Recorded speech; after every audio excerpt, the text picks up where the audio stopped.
Hey folks, I'm sitting here with Stuart Gregg.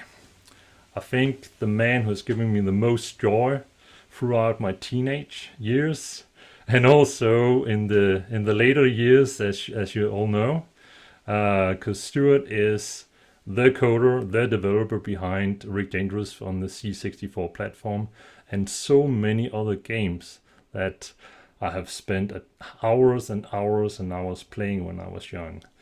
Preparing for this interview actually became quite hard because every time I found a game that he had developed, I just found myself just playing and playing and playing instead of sitting down and making notes. So I guess that's the danger when you meet someone as great as Stuart Gregg here. You're very kind. Well, I was just having fun writing games. well, that is how it's supposed to be, eh? Having Hmm. fun writing games. Um, well, the reason that you and I are sitting here is that Symes was very kindly to bring you and I in contact. And Symes, obviously, if you haven't checked out the interview, you should do it. Not you, Stu, but the viewer. Symes is the designer behind Rick Dangerous and the developer on the 16-bit platform. But you, Stu, and Sam, you go back, way back, actually. Uh, Yep. We went to school together. you did, yes. Yes. We actually both said the same thing to each other. We're both in the games industry because of each other. You Yeah, know, it's yeah. we were just teenagers playing around with games, and he wrote a game, and I would go to his house like once or twice a week, and either play games or write code, or you know. So your first computer experience was that on the Symes BBC? Uh, no, I think my original was school had some pet, you know, the old pet computers. Yeah. And we were both in the computer club there, and at that time the BBC came out, and Symes had one. I didn't have one. My cousin had one. So yeah, and then my first computer was an Acorn Electron, which was the cheap version of the BBC. Yeah. Well. So yeah, learned the program 6502 on it. So So that did was you also start it on basic, or did you go straight for the hardcore assembler? I went I went basic to start with. I was just fascinated with the whole computer thing. In fact, it ruined my education. I was like a straight A student and I only discovered computers, and that's all that mattered to me, So thankfully it worked out. Hey kids, don't do this. Well, I to some degree can recognize that part of the history. So my history as well. But Okay. but I always find it interesting now that they say computer science is one of the most useless degrees to have. It's always in the top 10 of useless degrees to have oh because programming is a skill. I mean, you can learn the stuff around it, but if you can't program or have not got the analytical mind, that's something you can't do. So I'm not. It's it's just the way I look at things. But obviously, there's things I would benefit that come from a computer science degree, but I don't have one. no, but yeah, but I agree with you. I agree with you. There are when people when I'm talking to people what their favorite language is and reverse. I'm like saying I don't really have a favorite language because to me it's more about the thinking, the thinking structure behind it. I think okay, how can I Yep. solve this problem in a logic way, and then the language just become the tool. Yep. Um, It's the same with computers. I never get this Macs are better than PCs. PCs are better than Mac. I never got that. It's a computer. It's a yeah, tool. it is. Yeah, I'm not religious when it comes to technology. Absolutely not. Yeah. So use whatever tool fits the problem. Mhm. So the tool at hand is always the right tool. If the tool that you would prefer is not available, you have to use the tool you have at hand. That's how it is. Yep. Yep. So um, was anybody in your family creative or like creators? Um, my sister is 2 years younger than me. She spent a long time designing lace. Oh, Um, so quite a lot of because where we're both from, Nottingham used to have a big lace industry, yeah, and it died and it came back again. And she was actually still designs lace, but she does a lot of lace designs for Chinese and German loom manufacturers because it's all. I mean, interesting. There's a big tie-up between knitting and computers. The reason we have 256 bits is because we use punch cards, which was lines up the number of needles on a loom. yeah, You know, yeah, so it's very interesting when my sister explained that like there's a technical creativity to even that because if you're designing like structural lace, i.e., if it needs to be used on a bra, you have to have a certain number of heavy duty threads, which to support, for support, but you can't have too many because they're scratchy.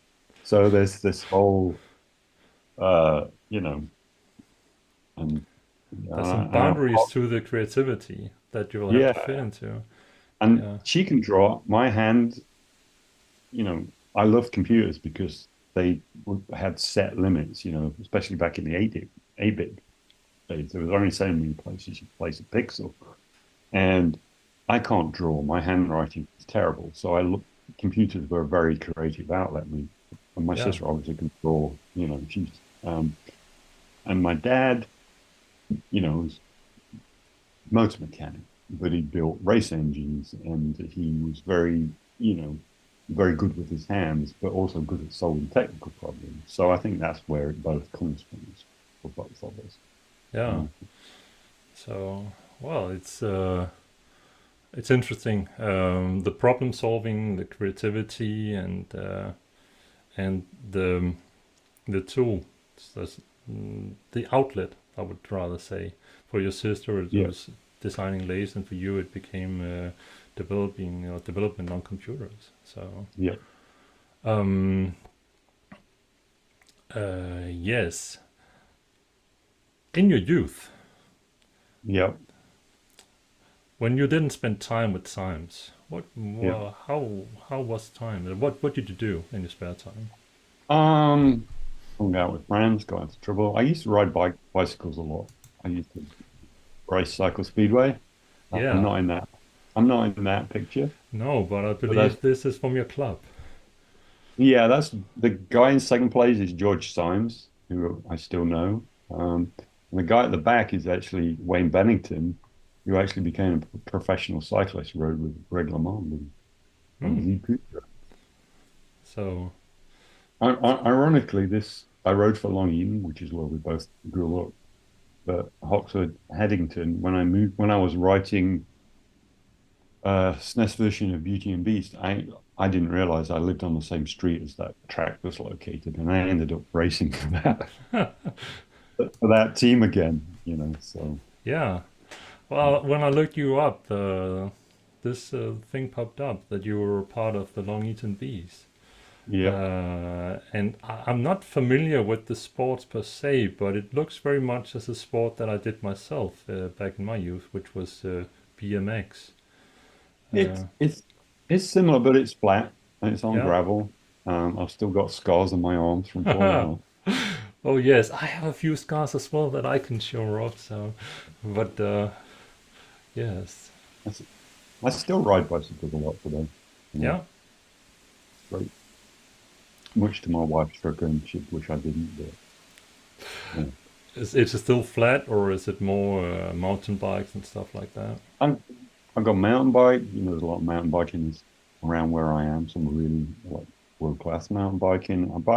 I do a lot of road biking and I used to gravel bike a lot as well. Yeah. Uh, so yeah, I just enjoy being outside and the freedom that you know, Yes. it brings. You can't sit in front of a computer all day. Well, you No. can, but Yes, but it doesn't go nowhere good. And I think it's a stereotype that many people think of when they see developers and IT people is that These are just people that are sitting in a dark room with a keyboard, and there will be a stack of empty pizza boxes next to them. Uh-huh. But in reality, all the IT people that I know of, they sit by the computer during the day, obviously, but in their spare time, they're very active normally, being running, biking, or sailing. So Yeah. um, Gotta have and fun. And I always find that, you know, if you have a problem that you can't solve, going out and just having 5 minutes tends to solve itself, you know? yeah, exactly. So many a problem has been solved on the road, running for myself. I used to, as an example of that, I used to do some white hat hacking on the PlayStation Portable, and we used very much energy on not allowing. It was white hat. It was only for homebrew to run on it. Uh-huh. And every attempt of people playing pirate games, we blocked that, and I got so much heat from people, and that was ultimately why I left that scene, because people wanted to play pirate games, and we were very much against it. We just wanted people to be able to play homebrew. But anyway, at one point, Sony had scrambled some syscalls, and I remember waking up one morning, just having a Heruka moment, because my brain had unscrambled their encryption during the night. So it's very important that you get away from the computer and let your brain work. It's absolutely. Yep. But that was enough about me. Uh, your path to Gremlin Games, because Gremlin Games or Gremlin Graphics, the development studio, Yep. seems to be where you put out your first games. How did Yeah, that happen?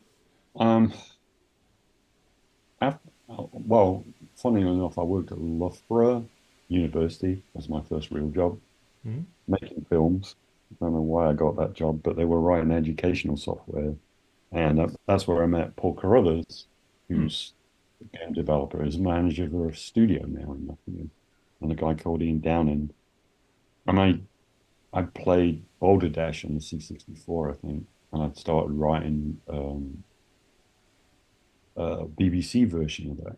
You know, I'd never written a game before, and that was my thing I wanted to do. And then I left Loughborough, and it sat around, and they made the game Zor.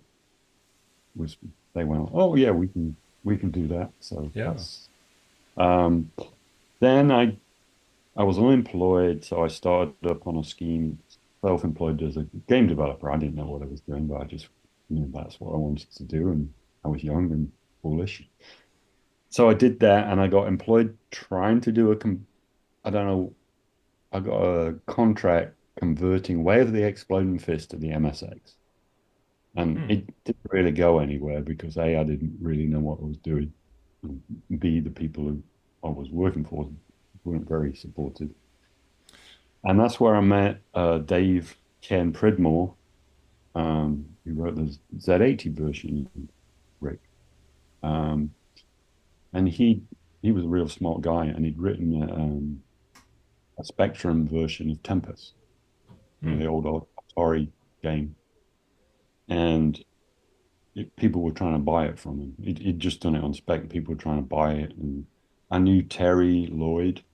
He Hmm. was working at Gremlin in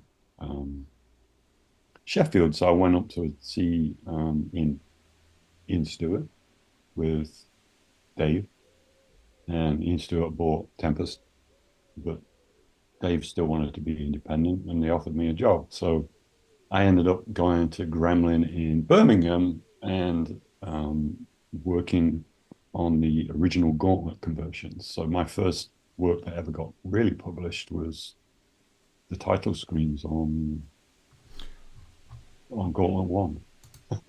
Yeah. Yeah. That's the logo, but there was also The character selection screen is, Yep. yeah. Yep. So So I don't have a screenshot of that sadly, yeah. but I have the game. So, Yep. but yeah, I've spent so much time playing Gauntlet. Yeah, Uh, that was a fun one. yes, Um, yeah, we used to get going, when obviously it was a big game at the time, and when we were getting ready to master the game, yeah, we'd be there through the night sometimes. And yeah, we'd get calls at 3 o'clock in the morning because initially we were in the same office space as the sales team at US Gold Center Soft, whatever they were. And people would call at 3 o'clock in the morning. When's Gauntlet coming out? It was kind of strange, and we'd just get bored. When you're silly at 3 o'clock in the morning, sometimes the answer would be like, "Yeah, actually, if you stop calling, you give us more chance to finish the game." You yeah. know, it's a fun time. But Um, it's also in a way an honest answer. But yeah, obviously, when you're working in a in a big company, it's one of the things that has dawned me throughout my professional lives is that yes, you are sitting with your part of a big engine that needs to run, and sales have the place in this big engine as well. So the better than that we allow each other to work, the better the yep, result of it. yep.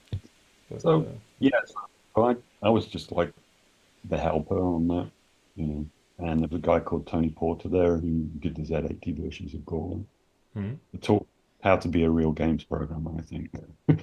It was from Tony that I learned, because he'd done the Eidolon and, the conversions of the Eidolon and stuff like that. yeah, I think he's an IT guy now. He does networking and stuff. So, but um, he'd do stuff. He'd written the Eidolon, and he first person to introduce me to the fact that you never develop on the machine that you're targeting. You yeah, always have to do it two ways. So he developed his own networking stuff. So he got a network of Amstrads and Z80s were all on like a twisted wire with a potentiometer just to make sure the levels were right. yeah. So I did some side work Z80 ports um, on that system, and it was just as good as anything else. So getting back to Gremlin, I did that, and then I did a Z80 game after. Um, That would be Vox, I think. Saw. XOR. no, no, that was the game I did on the side, Okay. Zor. Um, and I actually did, what was it? Mask. He did the Mask, yeah. Spectrum. He did Yes. the Amstrad version because he preferred working on the Amstrad, and Yes. he could have done the Spectrum version, but he had me do the Spectrum port. Yeah. Um, and I learned, obviously, KB Kevin Bullman, who unfortunately now is no longer with us.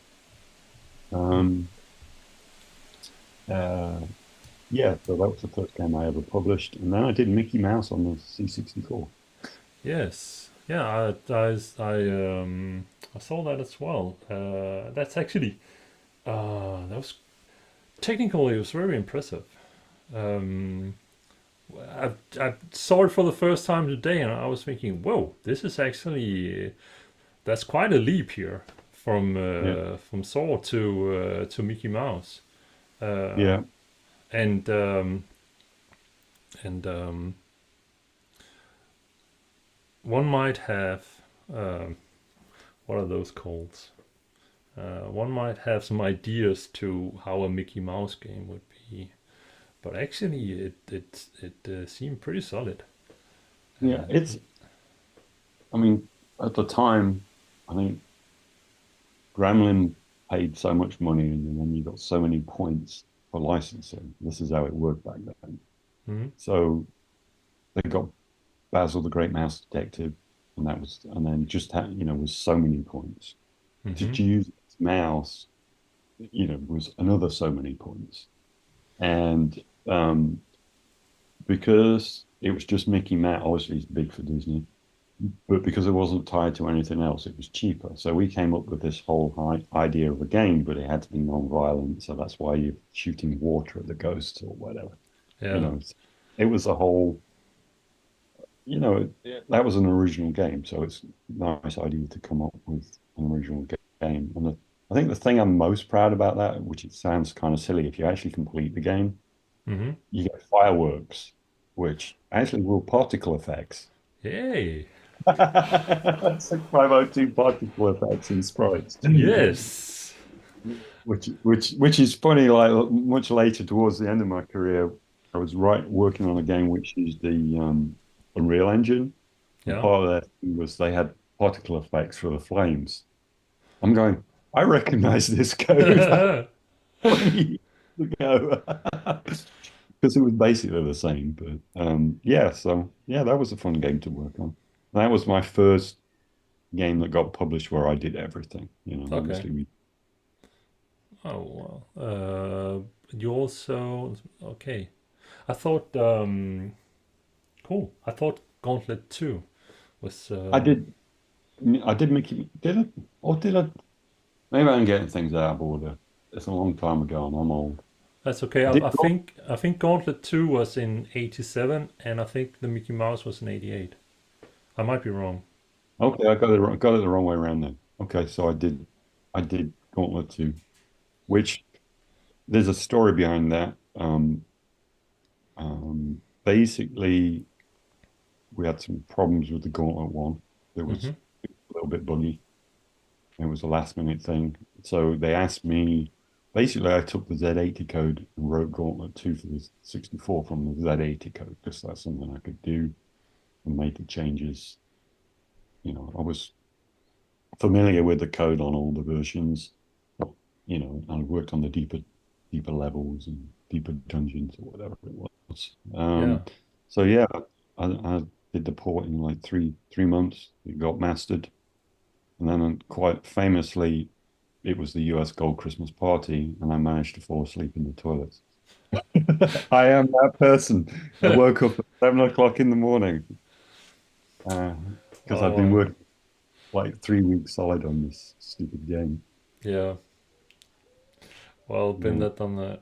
So yeah, there was a demo party. There was a demo competition in Denmark called the Party. Uh-huh. I was one of the organizers in 93, 94, 95. And I remember just working flat out for 24 hours plus, and then Mm. waking up in the bathroom or in toilet booth one day and just, Yeah. oh, yes. Because when you're crunching, Yep. you're just running on adrenaline, and then the moment that you just have a short break where you can let go, the body Uh-huh. just says, "Whoa." Yep. Yeah. Yep. So yeah, so that was fun. And I got royalties on that game, so that was cool. You got what? Royalties on that was the Oh, fun thing. You yes. didn't used to get paid a lot, but you got royalties on games. Oh, So, cool. I think basically the royalties on Gauntlet were like 4 times what I was making as a salary. Oh, Yeah. nice. So, bought my first Golf GTI with that. Oh, Not new, but yeah, yeah. So um, that's a nice car as well. Yeah. mm, This is yeah. I used to have a Golf as well, and also not new. But the thing about the Golf is that it could just runs, mhm. and even it kept its value back then. I had a Golf 2, and it was just stable. It just ran. Yep. I had a mechanic at one point that forgot to fill it up with oil, but I drove it all the way back before I noticed that there was anything wrong, and then I felt it was not a problem. So Don't tell uh, anybody. no, no, no, no. Luckily it was used, but it's a good car. Yep. So Gauntlet 2 and Mickey Mouse and yeah, you mentioned Mask as well, which Yep. was another game I played for the first time today actually, Yeah. and it was another game I just found myself just sitting there gaming and oh, where did time go? But Yeah. you had a bigger role in that per se because you were part of designing it besides developing or Yeah. Yeah. We designed the game together, and I can't remember, there was another game that was popular out at the same time, and we stole some of that because it was, get what it was, and then obviously you have to tie into the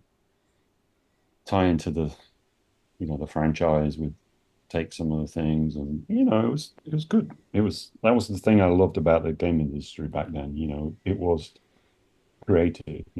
yeah, Obviously doing a port like Gauntlet is creative because you're trying to take an arcade machine, which is obviously much more powerful, and get it running on an 8-bit version as faithfully as you can. yeah, And obviously things you can't do.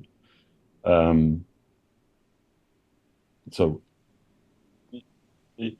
gaming and computer programming has always been a creative outlet for me.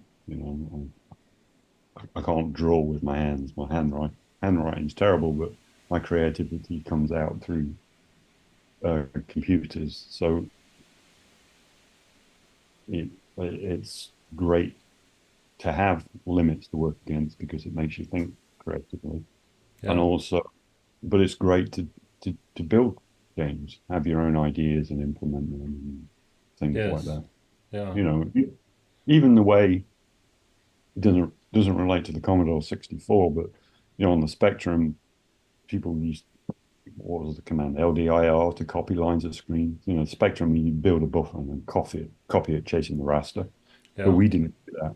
We used all the variables and manipulated the stack as you to copy. So you would manipulate the stack pointers to copy. It doesn't matter if an interrupt came along because it would just get pushed onto the screen, which you wouldn't see because we were chasing the raster. So all yeah, that kind of stuff. The crazy stuff he used to do, these yeah, days you can't get away with because, you know, no, security tests and things. yeah, yeah, yeah.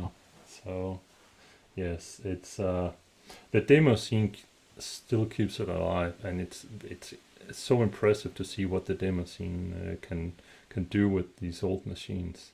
It's Yeah. incredible. I'm That's one of my fondest thing to do when I have some spare time. Just what new demos are out Yeah. for the old machines. Um, I feel I need to mention Ben Daglish because Okay. all of these games were made with him, and like when you go in when you watch the credits, his name is Mm, mentioned on all of them, and he's obviously he was a huge musical talent, mm. which yeah, which we sadly lost a couple of years ago, um, but you got to work with him. Yeah. Yeah. I was a bit starstruck the first time I met him because Okay, he was famous back then. He came down. He was like the in-house musician at Gremlin at the time. So the Gauntlet team was a new office. At the time, there was an office in Gremlin had an office in Sheffield, and we started a new office in Birmingham in the US Gold um, area building. He came down to do the music, and he got his demo of like Blue Monday on the C64, and got to know him over a few days, and he just basically went away and wrote the music and gave it to him. So I didn't really get to know him, but I knew him well enough that towards the end of my game writing career, I was back in Sheffield working for wasn't Gremlin anymore. It was they'd become somebody else, and he was still working for them. You know, I did the port of Men in Black on the PlayStation 1, one of my Yeah, last games. Not yeah. my finest hour, but it was a port from a terrible PC game. Well, when I play it, it reminds me very much of the first Resident Evil games and Alone in the Dark. Yeah, So it has the same vibe. yep. Uh, so I thought it actually, to be honest, I thought it looked better than I had expected. Yeah, Uh, it did look I think the art, there was a lot of good PC art, and again, that was fun cramming that. It was the first game, when I started writing games, everything was done in assembly language. And then we moved to C, yeah, and then this is the first game that was written in C++, um, because it was ported from the PC version that was written in C++. But it was, um, let's put it this way, it wasn't so well written on the PC. The instructions of the PC game said if the game slows down, save your game, reboot the computer, and start again. Basically, it got terrible memory management, which is hmm, fine on a PC because it all got spit out to a shared file. But on the PlayStation 1, you didn't have that option. So quite a lot of the port was fixing the code.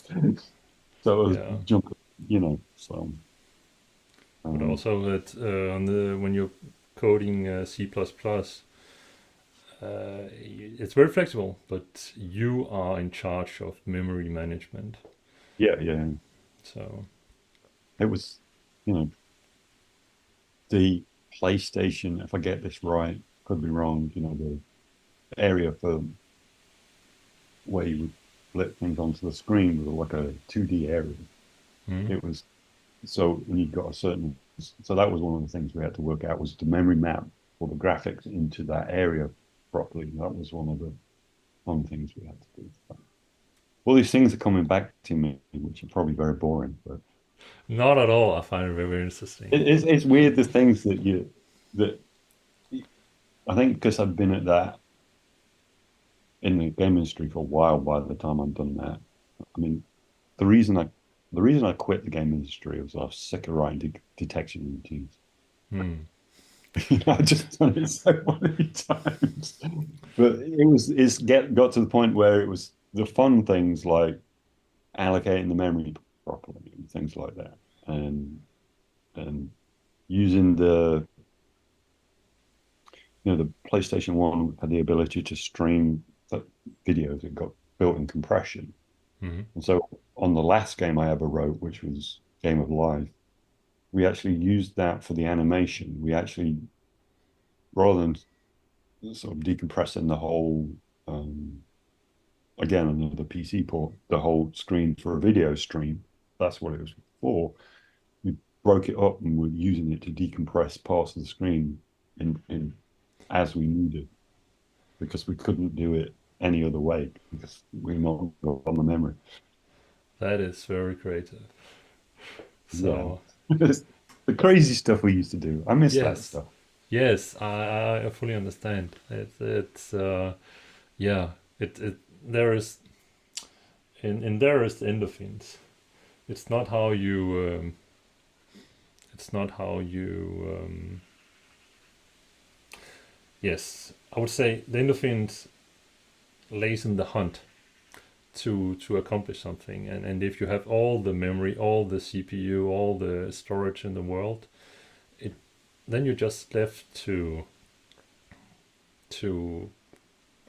it's too much. There needs to Yeah. be some challenge in it.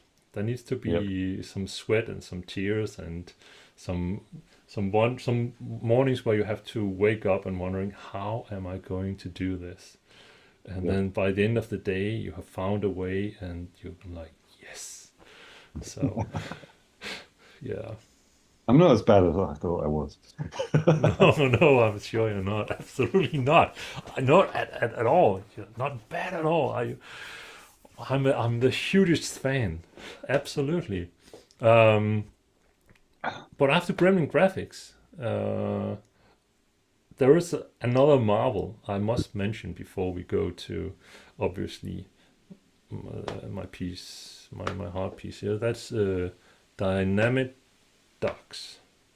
Oh, okay. I saw that game again. I saw it today for the first time, Uh-huh. and I was very surprised because when I'm thinking about ZX Spectrum games, this game was so fluid, and I saw no graphic bugs or what's it called, noise at all. Um, Mm. I really thought this is very, very impressive when I saw that game. Can you tell me a little bit about that game? If you, Um, yeah, that was probably one of the hardest games to write. It's one of the, every time I finish a game, I don't want to see it again. I'm really don't want to see it. There was a lot of uh use some of the things I learned from Tony about using the stack to copy things and on the Spectrum. Um, Spectrum got really low on memory. I do know on some of the later levels, there's no animation frames for some of the aliens. It got that tight. mm, Uh, it was Dynamite yeah. Ducks, yeah. I kind of I forget. I sometimes forget I did that game. It it, it was very challenging technically to get it in all in. Um, I don't remember details of it, but it was just a summation of all the tricks I've learned to at that time to get things to work. I must say I was very impressed with it. It was Well, very thank you. fluid, and it did not contain many of the graphic artifacts that you often see in ZX Spectrum games. Yeah, Um, again, that's because I was using a copy buffer, so you'd build the screen off screen and then chase the rest and yeah, to draw. So everything ran at 30 hertz in the UK because you need a frame to draw it and then a frame to copy it. yeah. A lot of a lot of something I didn't know until I'd worked at at um, at at Core. A lot of the Gremlin Z80 games they simulate a bitmap. So there's different ways that you used to draw sprites. So Hmm. one was you'd have a static screen. Then you drew a sprite. You would copy the background, draw the sprite in it, and then later on you would have to erase the background and put the sprite somewhere else. The way I did it was it was faster I'd arrange things so that the background drew very, very quickly and didn't bother buffering that and things got redrawn every frame. So Hmm. that's why it's glitch free. And the other thing that they did at Gremlin a lot on the Z80 games, they developed a soft character set. So basically, the screen was built up of characters, but not in the traditional sense. So you would draw the background with like 128 characters. So you got another 128 characters of whatever for things that wanted to animate on the screen. So you would take a block where the sprite was going to fit. So say it was 3 by 3 characters, and you would copy those characters and then draw the sprite in that. So the draw routine would draw that into that. Hmm. And then so it would build up from the character set and build it that way.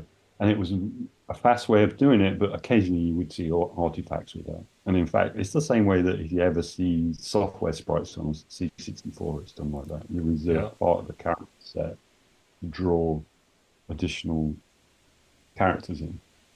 Um, that's it's just one of the ways you used to draw backgrounds. Yes. Oh, very, very impressive. Dynamite Ducks. I have a feeling I pronounced it wrong when I said it first. I was just trying to read my notes. But Dynamite And Ducks. in depends where you were. It was released as Dynamite Dukes, like so, like put your Dukes up, and Yeah. then I think in the UK it was Dynamite Ducks. Okay. They they Well, changed the name. yeah. D umlaut X. Yes. So yeah. Well, however you want to pronounce it. So, but after that, obviously, there's my little love child, uh, or your little love child, of which I'm a huge fan. So I think we actually did this first. It just didn't get published first. I did this before Dynamite Ducks. Ah, yes, because there's a fun story regarding that. Because you guys did you did Rick, um, Yeah, and then you waited yeah. because there was a nice little surprise waiting that they wanted. They have arranged with they have arranged that a comic book was released together with the game. And obviously Hmm. that took a little bit of time, way Yeah. more time that you'd used on developing it actually. But when it came out, oh, I have a screenshot of it somewhere here. Here we have it. When it came out, it was obviously a huge surprise, and it gave an intro to the game, so we have a little bit of idea what's actually going on. Um, so and Symes he told me how impressed he was with, or how starstruck he was with, because this um, is obviously the comic book artist here is one of the big names in comic book industry at the time, and he had Judge Dredd and 2000 AD, I believe. Um, and I can't help you. I don't no, remember. no, it's but yeah, but Rick Dangerous, Uh-huh. the man himself. Let me find him here. Yeah, obviously here we have him on the Amiga version. Here we Hmm. have him, the title screen on the C64 version, and let me see here. Instead of let me show here, because uh, there we have it. That was what I want to bring forward. Hall of Fame. I have looked at this high score so many times, and I was Uh-huh. just it didn't dawn on me when I was young that this was actually the credits Uh-huh. for who had developed the game. Yep. And you have the most cool nickname in the industry, Yeah. DangerStu. Yeah. How did that Well, come about? you had to have a tag, and there was a cartoon out called Hmm. Danger Mouse. Mm-hmm. And like I said, I'm just going to be Dangerous too. And yeah, and it's really cool, and it just stuck ever since, hasn't it? Yep. I can still be gotten as Dangerous too. Yes. So yeah, well, So please don't send me emails.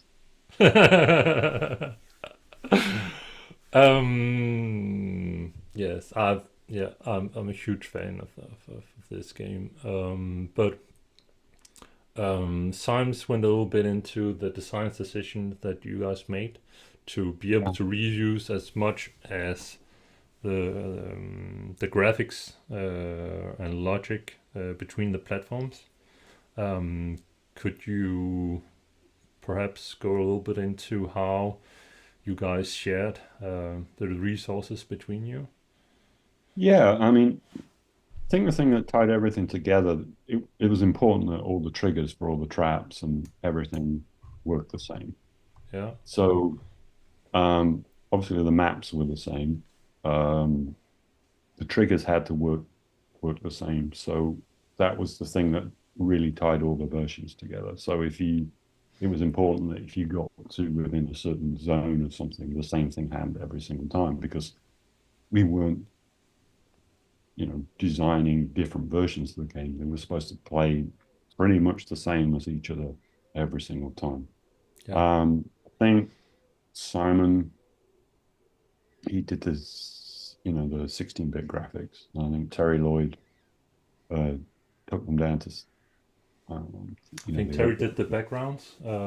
backgrounds. Yeah, Yeah, that would be the character sets, I guess.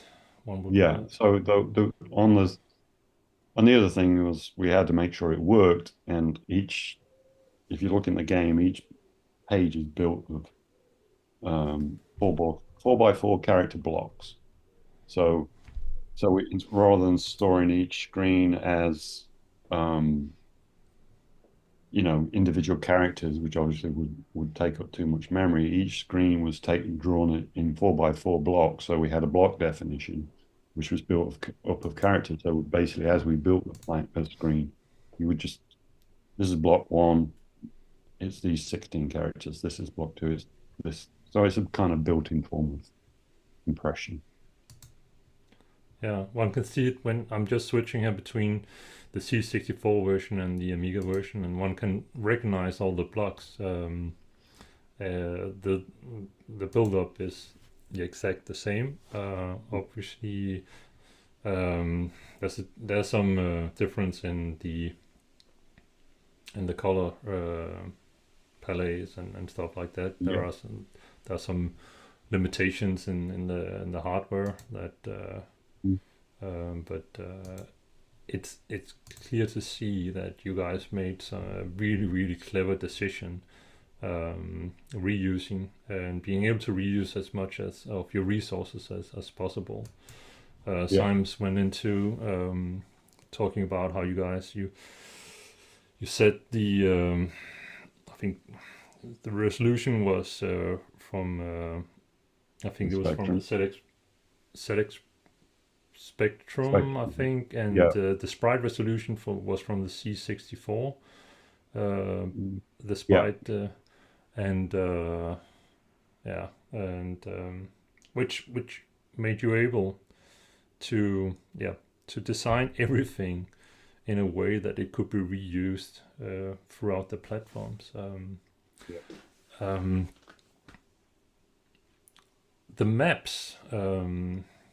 Symes went a little bit into about no, actually the question I want to ask in that regard, how much of the actual resources were you able to reuse, like map data and map data? That was all shared across all versions. I think the maps are actually, could be wrong, I think all the maps were actually designed on the C64. Okay. Yes, we had I think Symes went and said that there was an editor on the C64 that was used. So for that, I think Bob Tune, he did a lot of the map designs, and he probably wrote the editor as well. Yeah, they did some awesome job, I must say. Having played both the C64 version and the Amiga version. Tons, but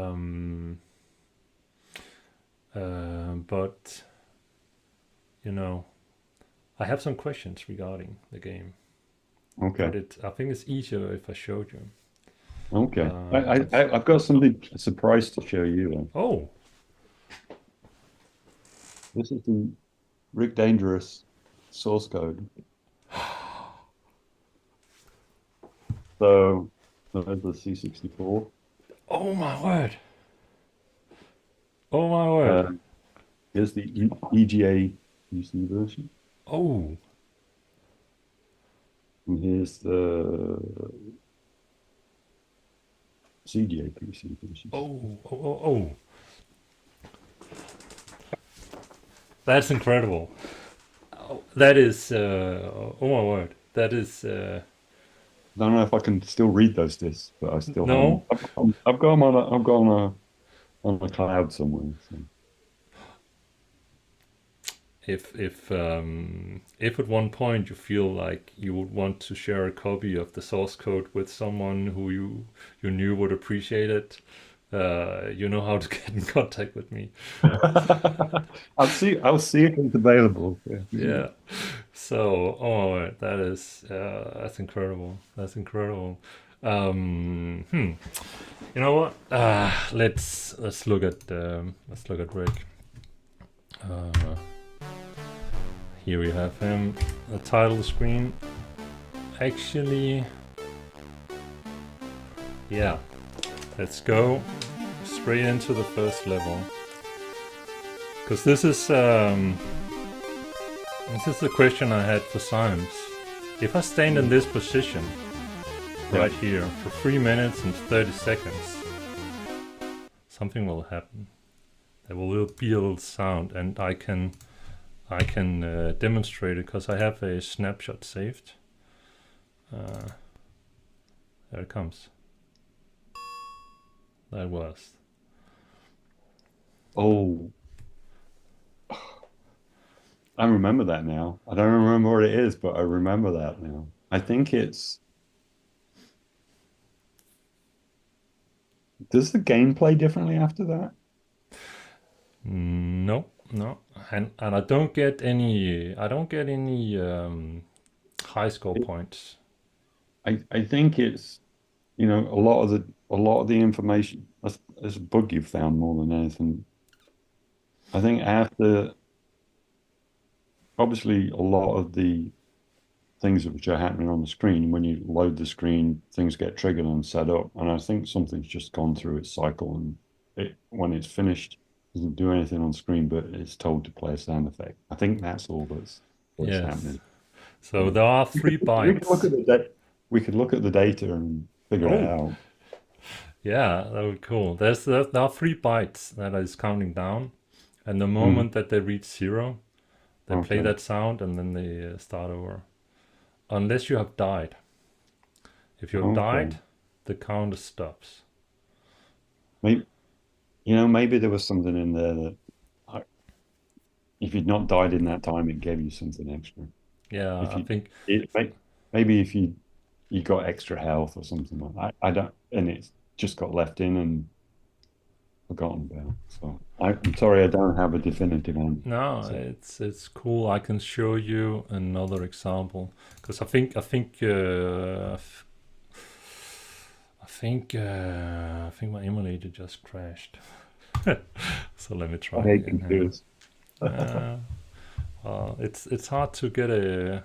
I have the original hardware right next to me, but it's easier to get a HDMI signal in using an emulator. So if we go here, because this is another example. Mm. Let me just get rid of. Let me just be getting rid of here, and there we go. Okay, so what I don't think many people know right here is, and I'm not sure. Can you remember that something special about this place? No, Okay, you'll have to remind me. Maybe I can tell let you. me show you then, because if I go over here and Uh, then after that go over here, now it just died.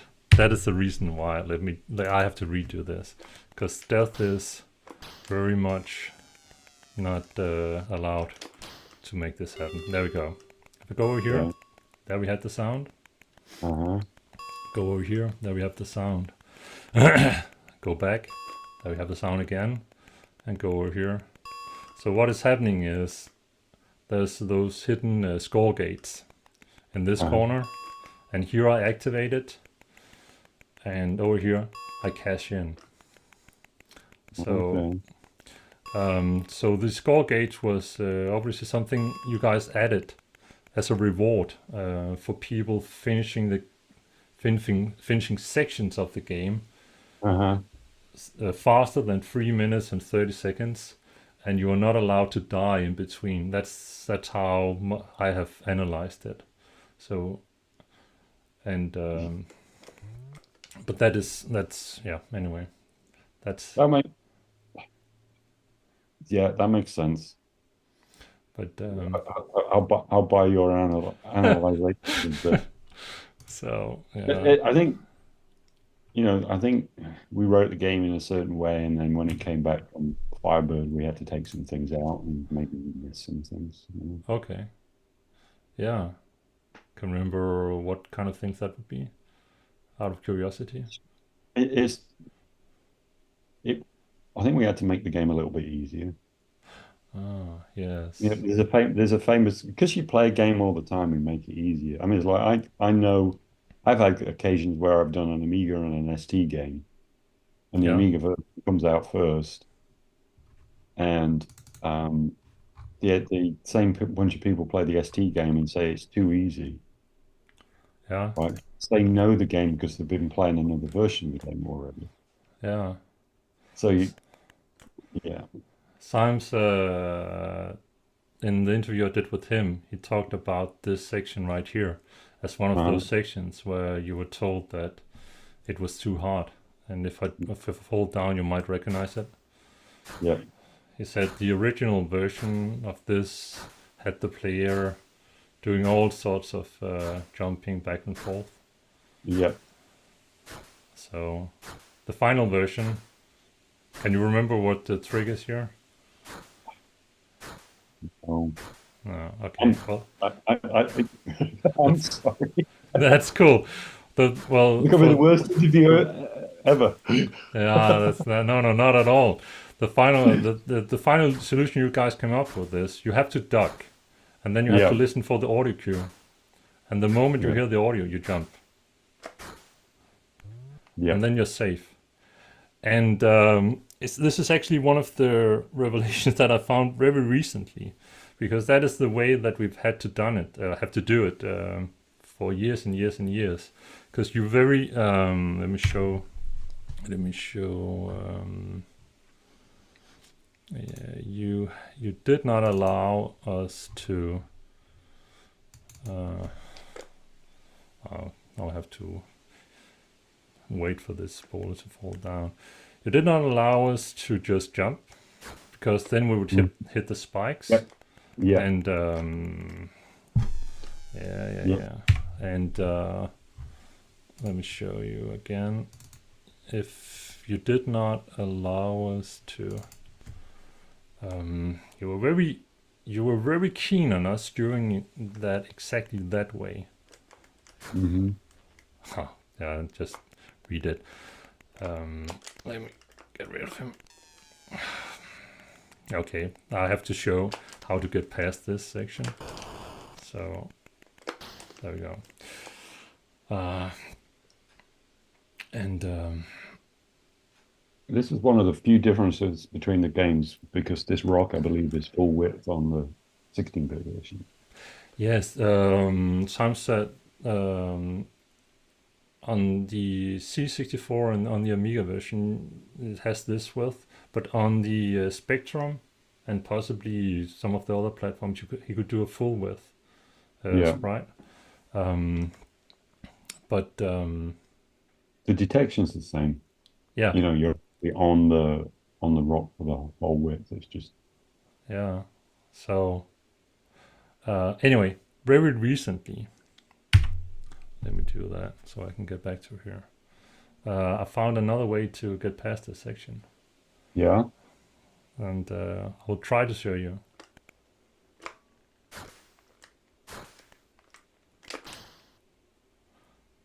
Okay. So what just happened here was that I didn't have to. Normally, you have to duck and wait for the second arrow. If you try to jump right away, you will hit the first arrow or you will hit the spikes. Mm. And if you somehow avoid the first arrow and land on the second platform, then you're basically stuck, because the rhythm of those arrows will not allow you to pass on. The only way you can pass on is actually listen to that audio cue, and then your jump rhythm will fit. But what I found out was that little bounce Uh-huh. that Rick makes when he lands from a height, if I jump on when that little bounce is done, then I can avoid the first arrow. And then when I hit the platform, and then using that little bounce again, when I jump and duck, when the second bounce is over, then I can avoid, and sometimes the second arrow doesn't come at all. Let me see if I can do it once more. I couldn't do it there, but anyway, yes. I guess you're out of the trigger area, right? Like you're still in the trigger area sometimes, but Yeah, you know, that's everything. There's no magic going off here. There's, there's a box on screen and things that Yeah, you yeah, trigger it sit inside that box. yeah. But I love the So fact that you're doing this. It makes me very happy. Makes me very happy that you're finding these things. well, I'll happily show you The something gift, Rick else. Dangerous, the gift that keeps on giving. Absolutely. I'll happily show you something else that I found that also I didn't know of anybody else who knew this. I found that very recently, well, within the last couple of years as well. So let me just close the window. Give me a sec. Okay.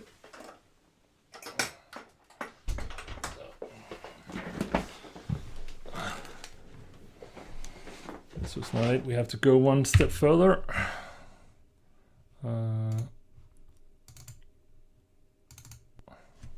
Yes. That is not it either. Well, I could just play past these, but that will be too much. Yeah, here we go. So, do you remember this at all? Or shall I just show what how it's normally done? Well, let me just show how it's normally done. If you have to go to the side, you come down here, the portcullis will fall down, and you have to wait for that. That is how it's always been. It's just been a law of nature that was how it's done. But I found out that, let me just quickly die here. I found out that if I climb down the ladder, position myself exactly on that pixel, go to the side, fall under, then the portcullis doesn't come down. And then I save 4 seconds. Nice. You're avoiding that trigger box. Yes. But I have to be on that pixel exactly. Yeah. Yeah. And I have to make that movement to the side. I can't go too far either. I have to make like that little special movement. And down here there's another little gem, but you'll know about that because it's built in. That arrow that I just triggered right there. Many people do not know that it's there, but it is there. Yep. And that allows me to do the route that I do on the C64 because I do not have to pick up any extra ammunition because those 2 NPCs I can get rid of using that arrow.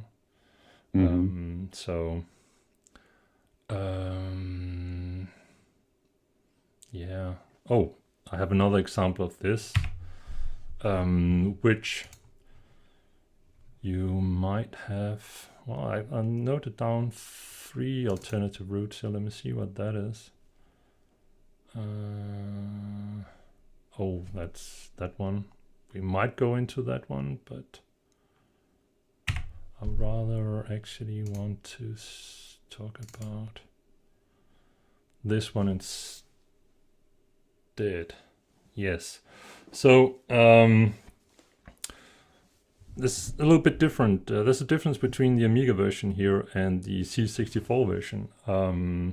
Because we now at, this is the last level, and this is basically the last scene that you have to go through. Well, the second to last one, but the very last one is very, very simple.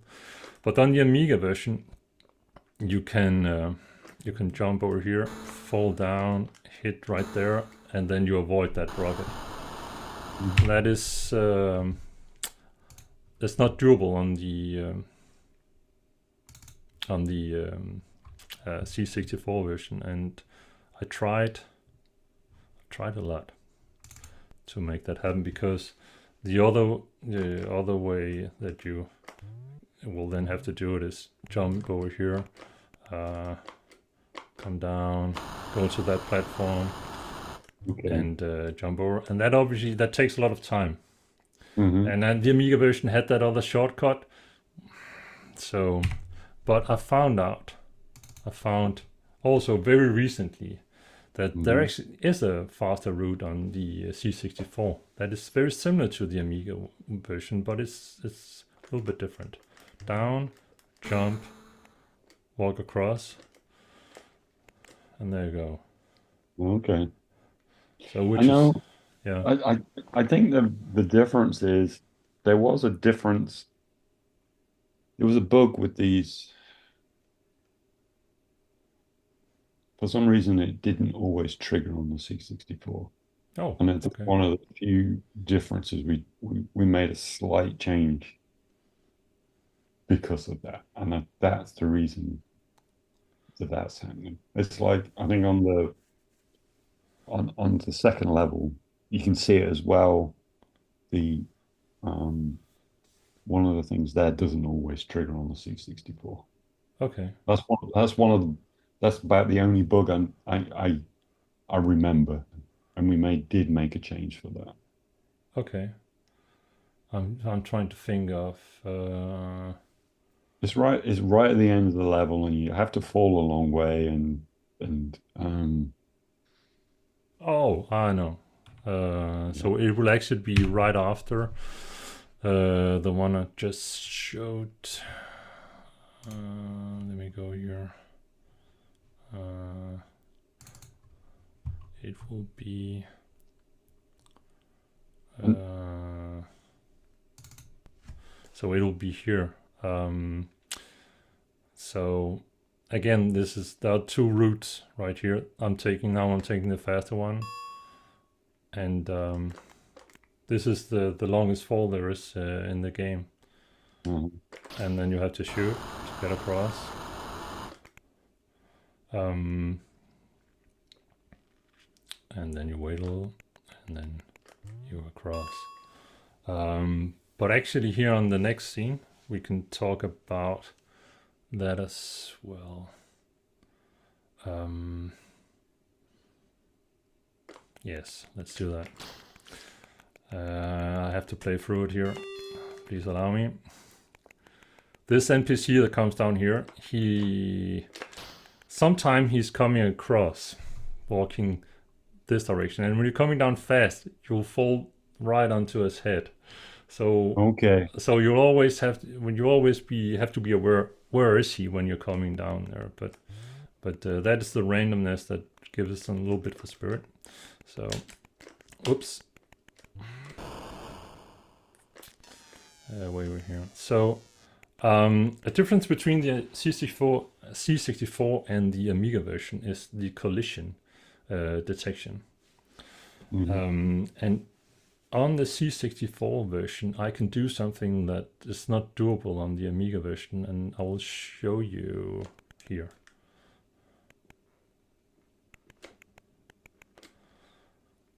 I got past that NPC. Yeah. By crawling, and because the collision is only activated, I don't know, a second after he appears on the scene. And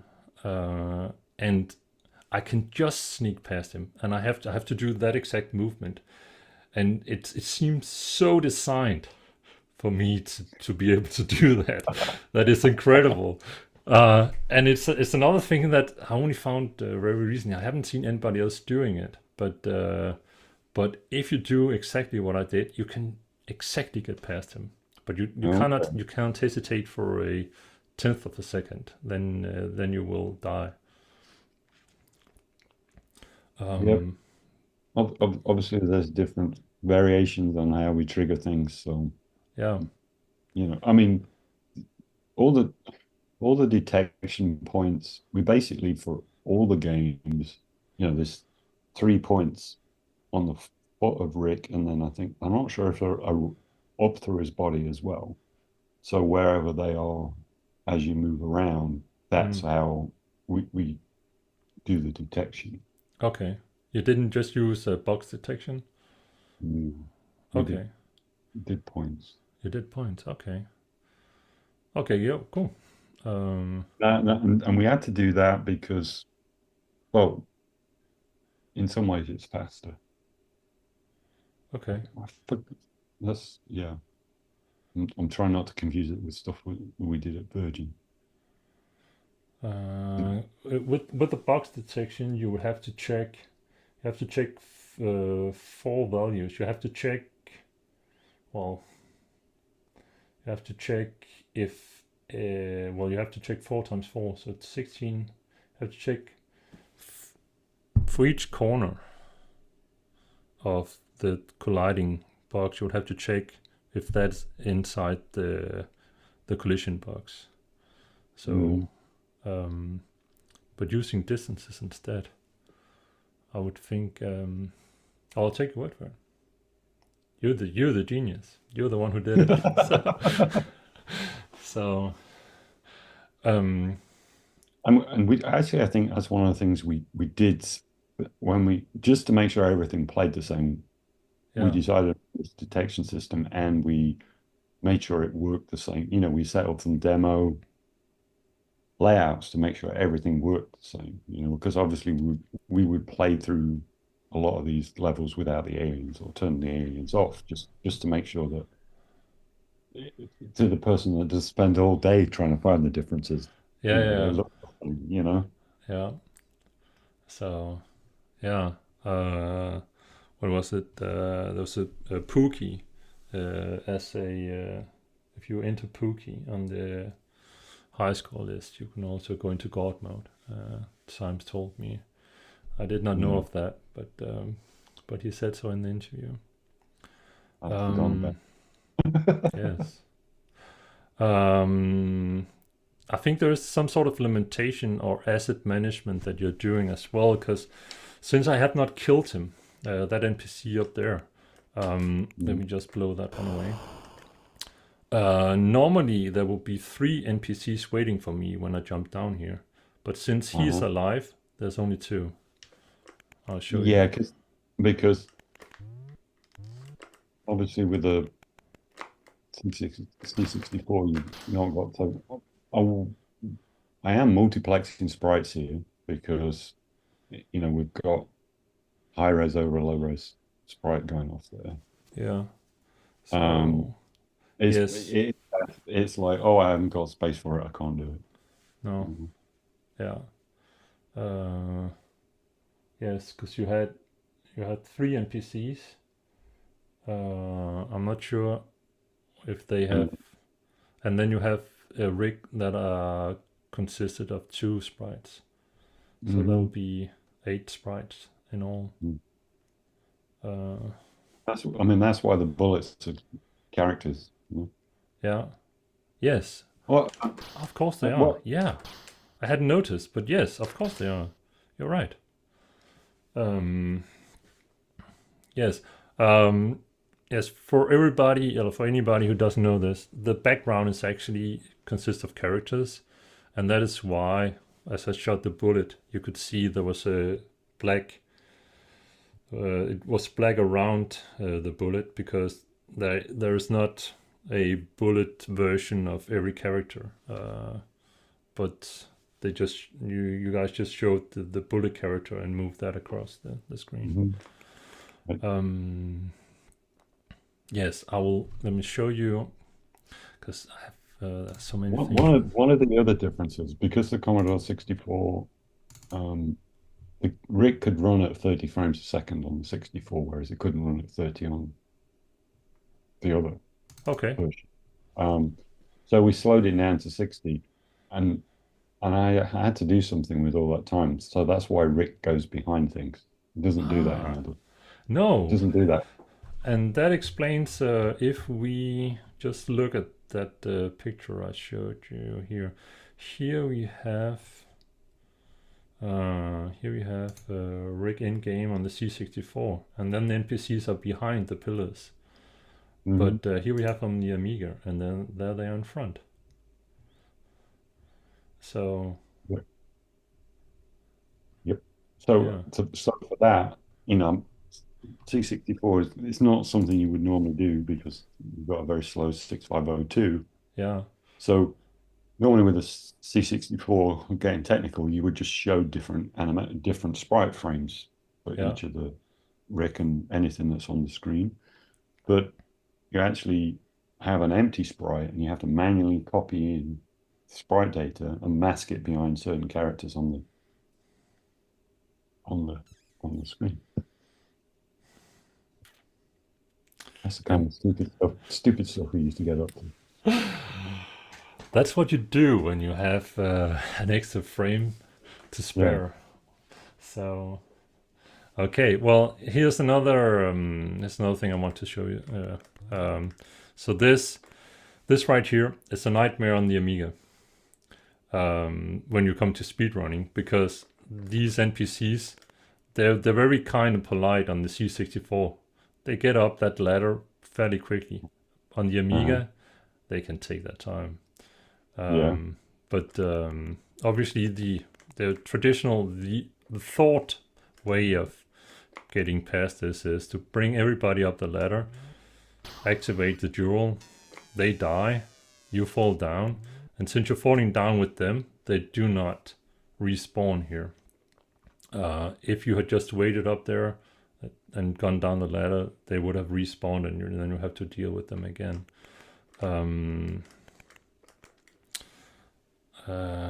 But the fun thing is on the C64 version is that we can actually, let me see here, because of what we have just talked about, we can actually totally ignore them. Just go up the ladder, ignore the duel, fall down, and yawn due to the collision. And what we just heard in there was ding ding, and those were 2 hidden score gates that we activated in the fall, giving us whatever the duel would have given us anyway in high score. Right. But coming into this screen right here, that's another optimization that I would like to show you. Because we have a special, in my speedrun, this is the only place that I die.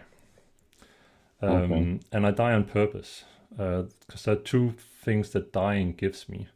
First of all, you can see here, when I reach this point in my speedrun, I don't have any bullets. So dying will replenish my bullets. And the alternative to replenishing them by dying is to wait for that guy to fall down and go all the way over here, pick up bullets, but that takes time. So what I do instead is, let me just use a life here so I can respawn. I go in here, I die, and then I can get past him like that. But if I had not died first, his collision would have activated fast enough for me not to be able to get past him. So by me dying, you allow me enough time to get past him. Yeah, I was thinking about this. Yes, I was very, really, there's some love in your direction there, Stu, because that was so kind of you. And I get to replenish my bullets as well. So that's very nice of you. But talking about difference in the Amiga and the C64 version, there is one more difference that I have noticed that I want to show you. On the C64 version, I can walk across. Well, on the Amiga version, you can just walk across and fall down and place yourself where I'm at, and that NPC will never come down to you. But on the C64 version, you do trigger him, and the only way, the fastest way that I get rid of the top NPC is by placing a dynamite as I'm falling down. The other NPC come down no matter what. Yes. Do we have time for me to show you one more? Yeah, absolutely. Okay, thank you. Because there was, even in my runs, even if I've played Rick Dangerous more than 2,000 times, just locked in my system. But there is a certain place. There's a certain place that I am always worried about. Okay. And it's this place here. Can you remember this place? Does it ring a bell? This there is a triggering issue here, I think. Yes, there might be, because the safe way here is to walk over here, activate those rockets, go across, and then you can go further on. There's a Amiga difference as well. The rockets are actually mostly that dangerous on the Amiga version, but on the C64 version, only a few of them are dangerous. But that is the way to do it on the C64 version. Okay. Unless, let me just get rid of that guy because that guy stresses me. If you go over here, and I'll try to be precise. If you place yourself, if you're able to place yourself in that pixel exactly, then you can go to the right and fall down. But it is extremely hard to place yourself in that pixel. And I find myself having to go a little bit up sometime and go down because it is so easy for Rick to move 2 pixels down, and then and we never really showed that actually. Let me go up and show what happens. Flames happens. And you can only avoid the flames if you're standing in that pixel exactly and move to the right. On the Amiga version, it's so much easier because you can move. There are a number of pixels where you can move to the right, but on the C64 version, you can only move to the right on that exact pixel. And that's why I don't think that anybody has really found that route. And I'm always stressed about that point, because I know how hard I need to be lucky to be able to hit that exact pixel. But on the Amiga version, I'm pretty sure it was designed like that because they allow you, SIMEs allow you to move to the right way earlier. Let me get rid of that guy. On the Amiga version, I can move to the right standing there, but I can't on the C64 version. I have to move to that pixel, and then I can move to the right. So obviously there was some differences. Yeah. It's obviously picking up like we were saying before, the 3 points on the feet was hitting the character to the right and just won't let you past it. Yeah. Each character has obviously got some attributes. It's solid. Yeah. It's sticky.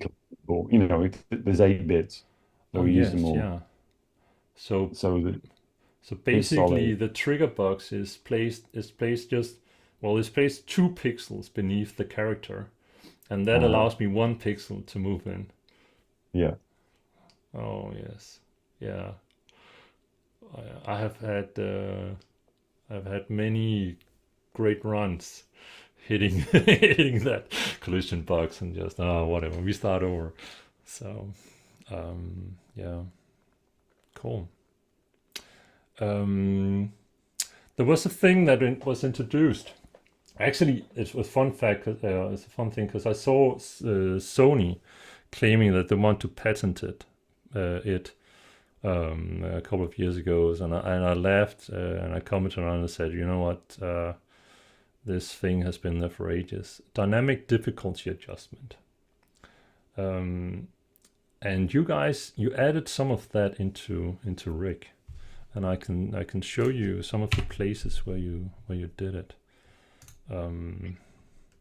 That's the thing about patent attorneys. They don't care if there's somebody's done it before. They'll just go after somebody for breaking the patent. Yeah. This position right here. So what you need to do is there's a mummy hiding in there, and you need to activate him by bullet, and then he get rid of everything for you. But that requires a bullet. But you guys, you've been so sweet, saying if I am out of bullets,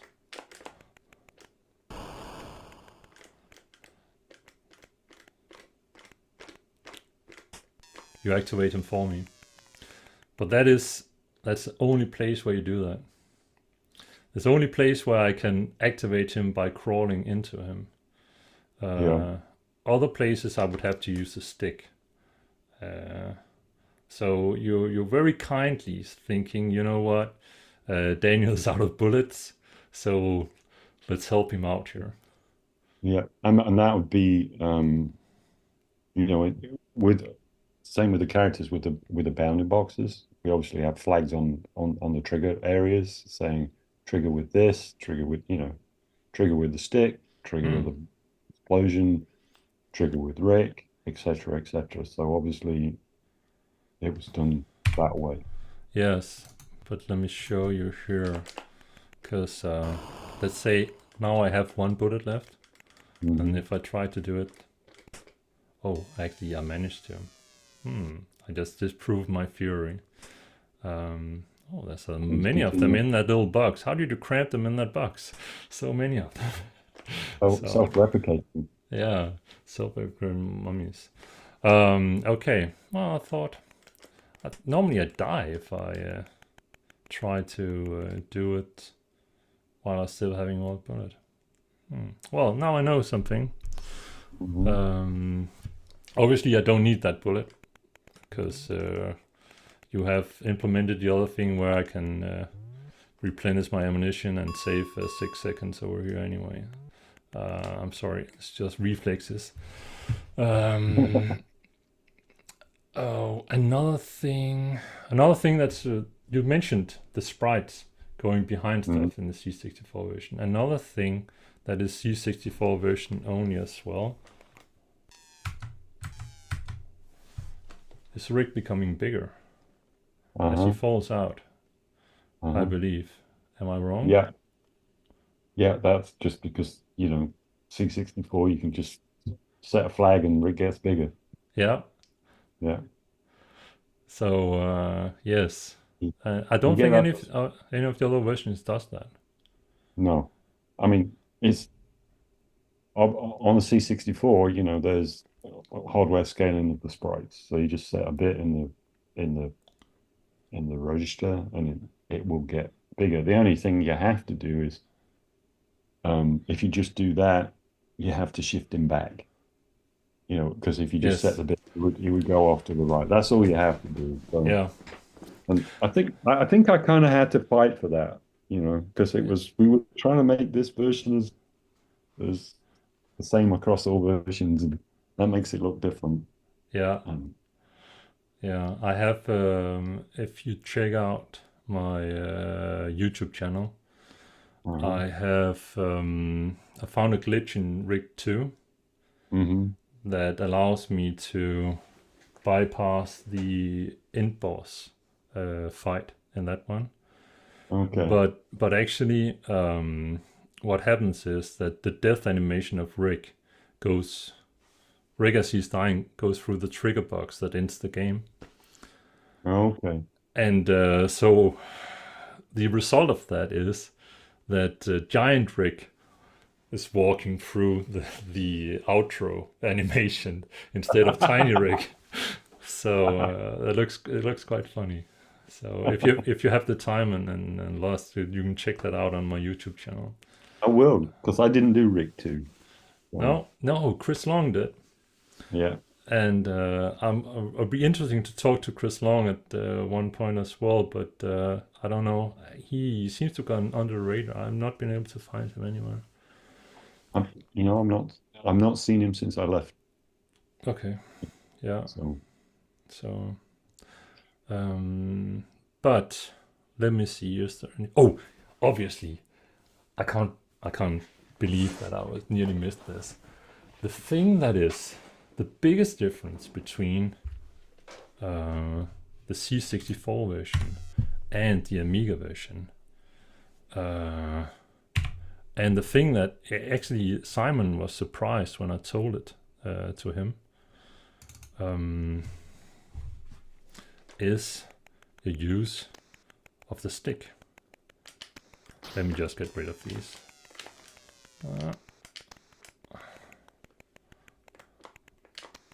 Yes, because on the C64 version, now I've like intimidated these characters, paralyzed them, and I can move past them.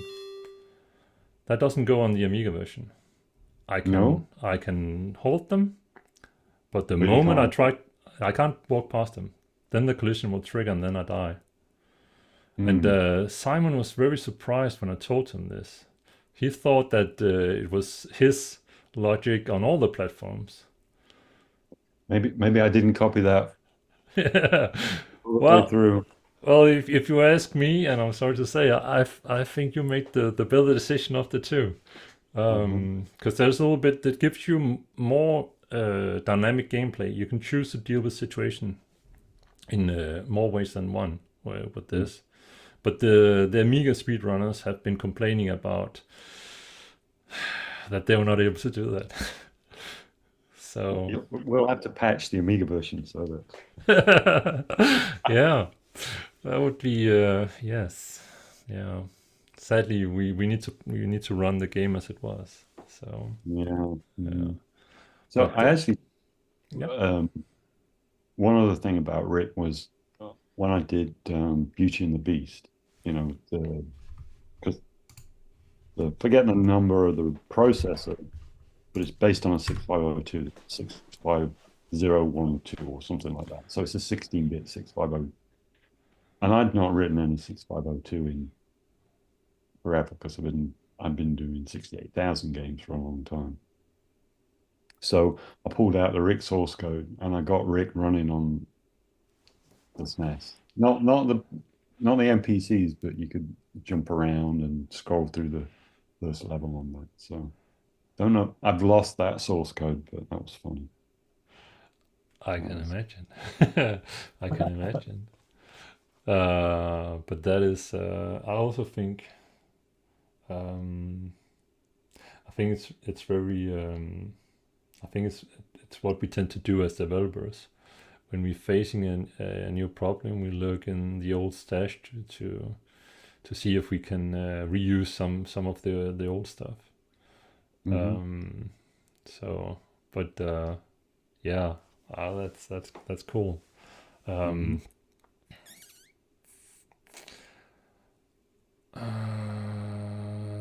Logic, score gates, timing, alternative routes. Yes. The number of scenes obviously are different. The maps, the levels are longer on the 16-bit versions than on the C64. That was due to everything having to fit onto one disc or tape. I mean, it's a single load, isn't it? It is, yes. Probably, I think the C64 probably could have handled the extra space, but we wanted the 8-bit ones to be the same.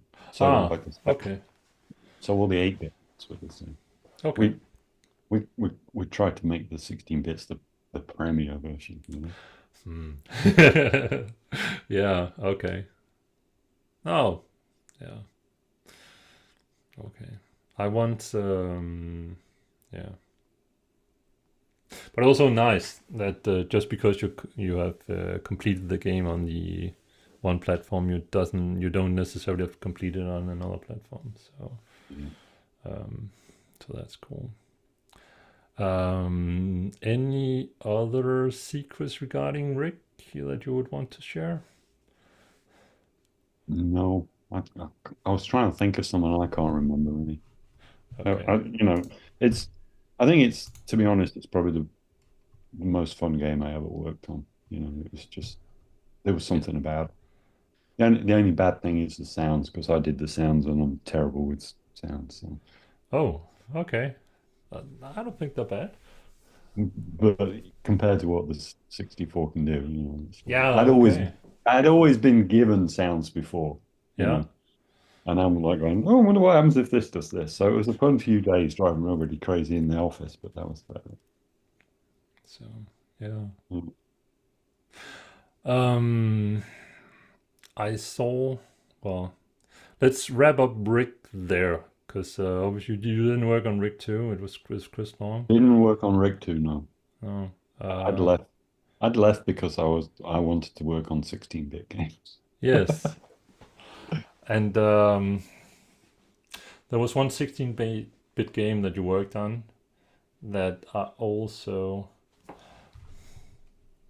tried very recently. Let me see if I have the configuration. I do. Let me do like that. And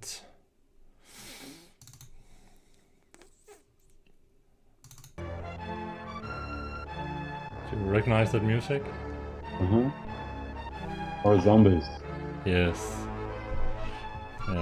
Let me share with you here. Oh, there we go. Yes.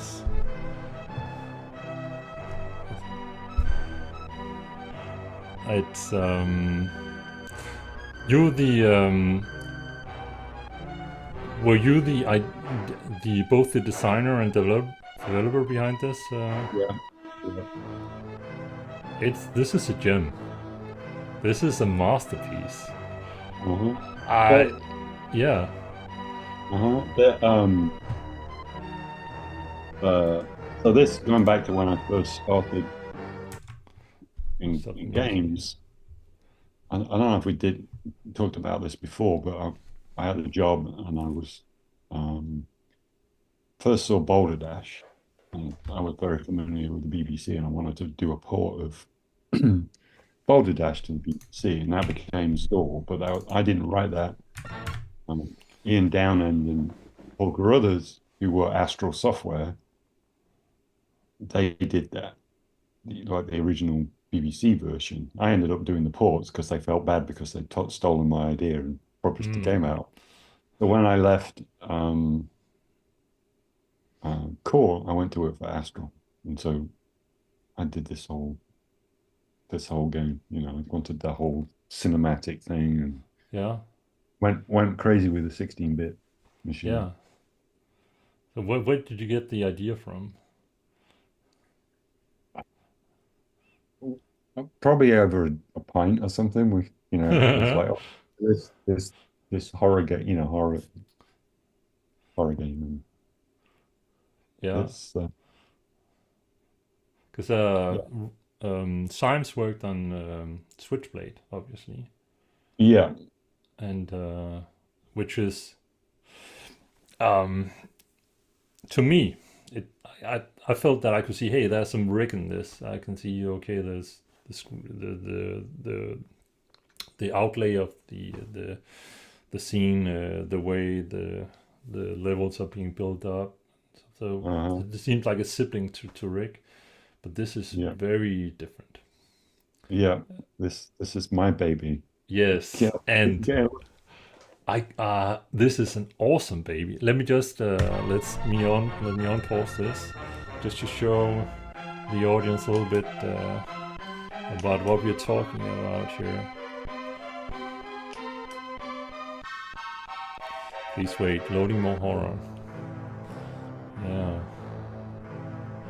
So one place and one thing. This is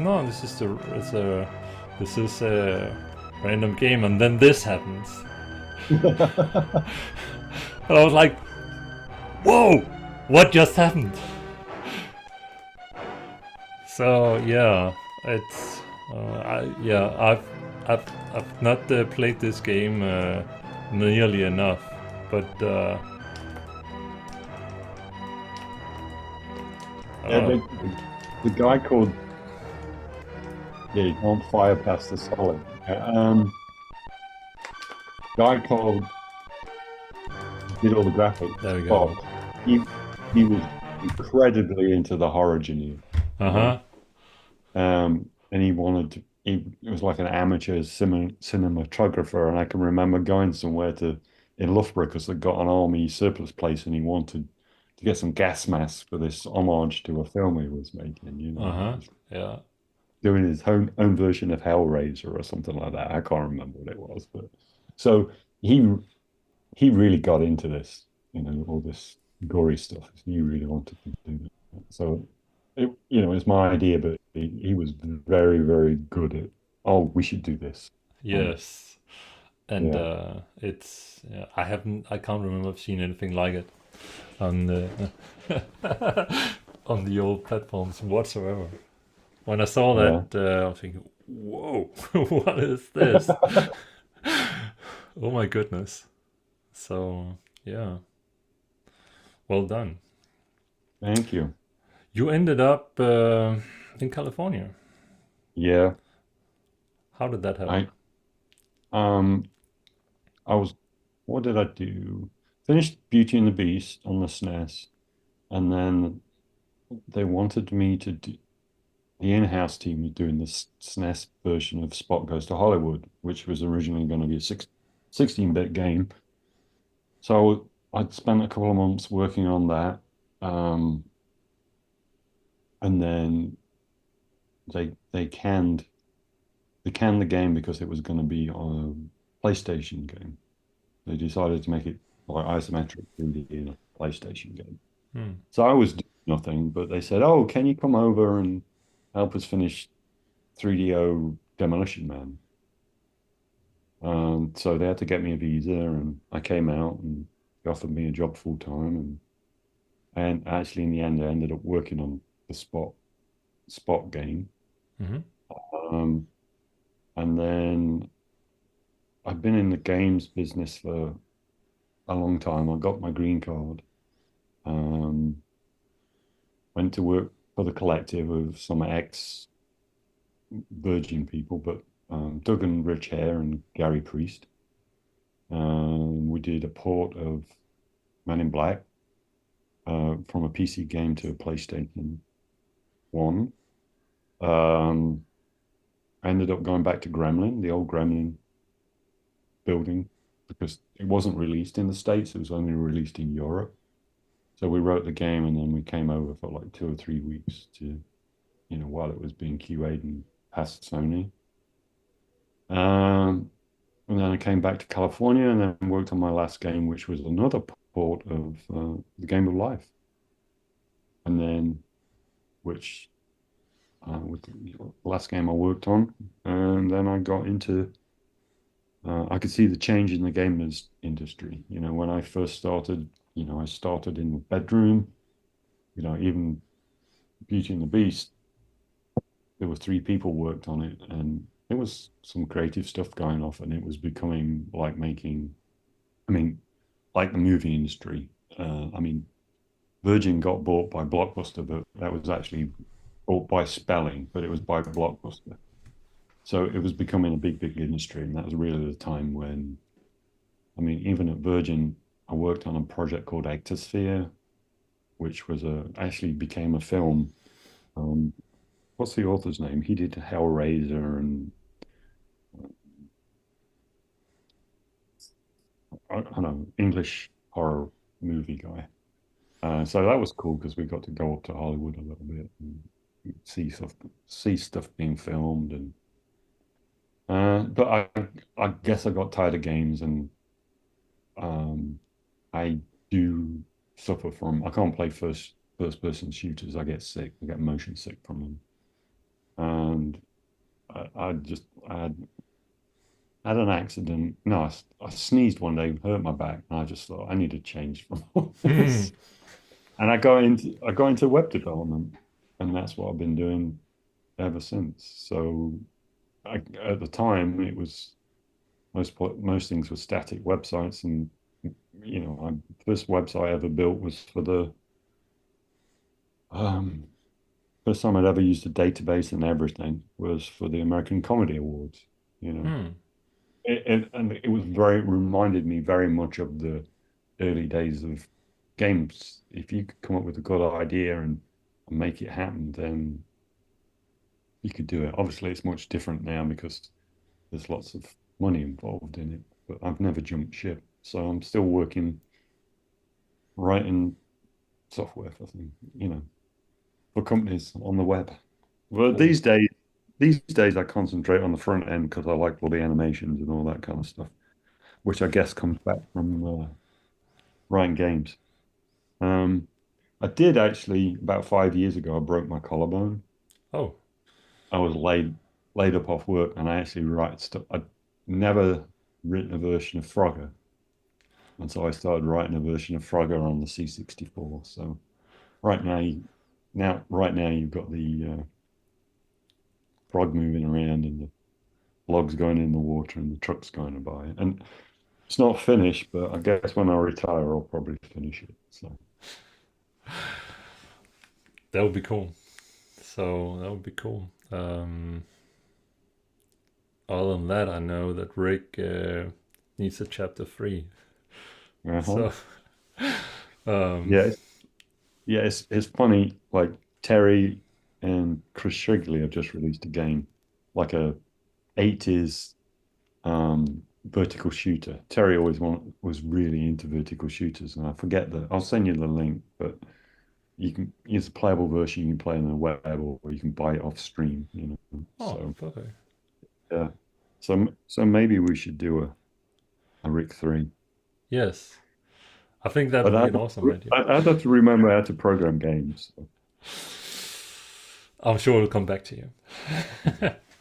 So okay, last thing. So Symes made some comic book recommendations, and Okay.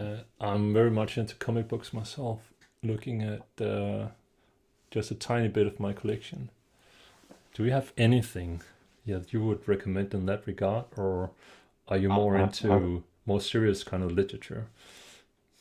Normally, I'm into more serious sort of literature. I mean, I used to be back then. I obviously had like I can't remember the names of them. There was what was the one with the smiley face? A lot of the Dark Knight Return, Yeah, Watchmen. Watchmen. I was very into that. Yeah, I didn't even mind the film, even though it's got most of some of the stuff missing from it. yeah. Um, I almost did a game based on what was the comic?